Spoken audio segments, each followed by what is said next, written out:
मक्का से 130 किलोमीटर दूर एक सुनसान इलाके में एक छोटा सा घर था। यह घर उम्मे माबद का था। उम्मे माबद का असली नाम अतीका बिनते खालिद अल खुजाइया था। उम्मे माबद एक नेक खातून थी जो अपने घर के बाहर बैठी रहती और आने जाने वाले लोगों की दूध, खजूर और पानी से खातिरदारी करती। एक दोपहर सख्त गर्मी पड़ रही थी। कहद की वजह से मुश्किल से गुजारा हो रहा था। उम्मे माबद का शौहर बकरियां चराने गया हुआ था। उम्मे माबद ने देखा कि कुछ ऊंट सवार लोग उसके खेमे की तरफ आ रहे थे।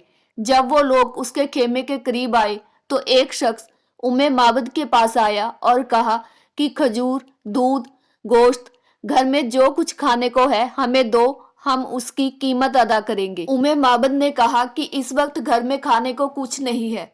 अगर होता तो मैं आपको जरूर देती और उसकी कीमत भी ना लेती।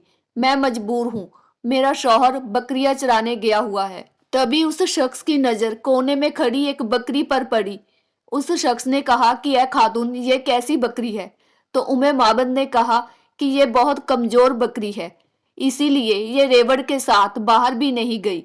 तो उस शख्स ने कहा कि अगर आप इजाजत दे तो मैं इस बकरी का दूध निकाल लूं।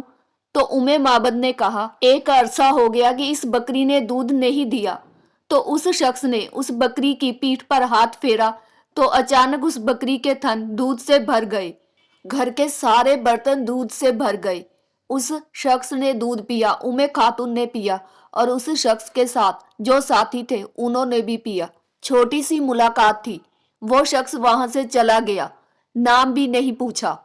जब उम्मे माबद का शौहर वापस आया तो घर में खुशहाली थी, रौनक थी। घर के सारे बर्तन दूध से भरे हुए थे।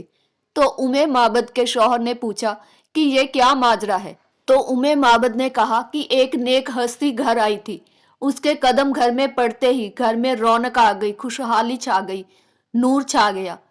तो उसके शौहर ने कहा कि मुझे उसका हुलिया बताओ कि वो शख्स कैसा था। उम्मे माबद उस शख्स का हुलिया बयान करते हुए कहती है कि मैंने उसका खूबसूरत चेहरा देखा। ना ही दुबला पतला होने का ऐब था, ना ही पेट बड़ा होने का ऐब था। उसकी आंखें सियाह और बड़ी थी, पलकें लंबी थी। उसकी आवाज में गूंज थी। उसकी गर्दन लंबी और चमकदार थी। जब दूर से देखते तो खूबसूरत नजर आते, जब करीब से देखते तो और ज्यादा खूबसूरत नजर आते। कुछ अरसे बाद दोनों मियाँ बीबी मदीना आए और प्यारे नबी से मुलाकात की।